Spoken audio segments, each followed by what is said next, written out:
Good morning दोस्तों, मैं शशिकांत कुमार इस के राम क्लास में स्वागत करता हूं।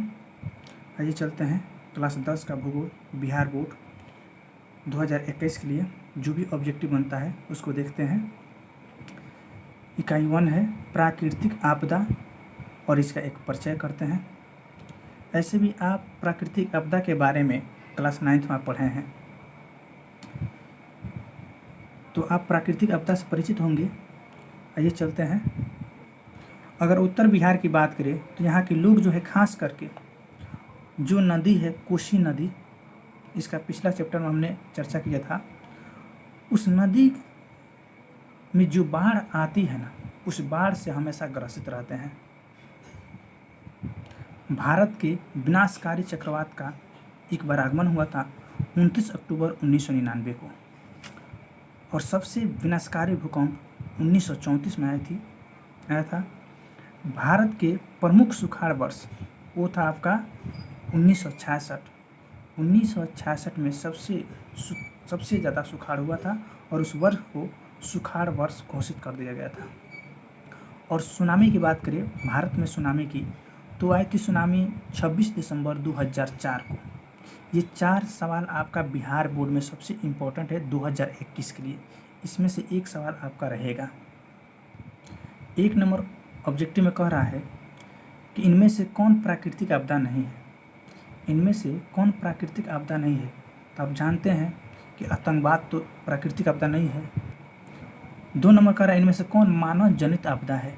कौन मानव जनित आपदा है, तो आप जानते हैं इसमें से आतंकवाद, सांप्रदायिक दंगे, धर्म को लेकर के महामारी, ये सभी आपका मानव जनित आपदा है। सुनामी का प्रमुख कारण क्या है। सुनामी का प्रमुख कारण क्या है, तो सुनामी जो है सुनामी जो है समुद्र में ही उत्पन्न होता है। तो समुद्र में भूकंप आना क्या कहलाता है, सुनामी कहलाता है।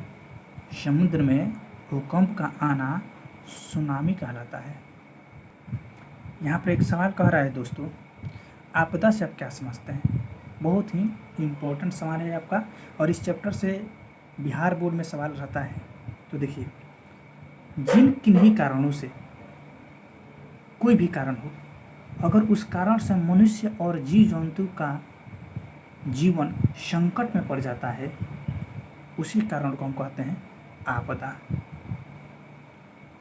और आपदा कहीं भी कभी भी प्रकट हो सकती है। आपदा कितने प्रकार का होता है, तो आपदा 2 प्रकार की होती है, प्राकृतिक आपदा और मानव जनित आपदा। आपदा प्रबंधन की आवश्यकता क्यों है, एक चीज़ याद रखिए। तो आपदा प्रबंधन की आवश्यकता इसलिए है क्योंकि इससे जीवन संकट में पड़ा रहता है। न केवल जीवन संकट में पड़ा रहता है, न केवल जीवन संकट में पड़ा रहता है, बल्कि विकास कार्य भी बंद हो जाते हैं। और इसके अलावे भी आपदा के आने से अनेक परेशानियां उत्पन्न हो जाती है। जीवन को संकट से बचने, विकास कार्य को चालू रखने तथा सभी आई परेशानियों को दूर करने के लिए आपदा प्रबंधन की आवश्यकता है। ये रही आपका लघु उत्तरीय प्रश्न का उत्तर।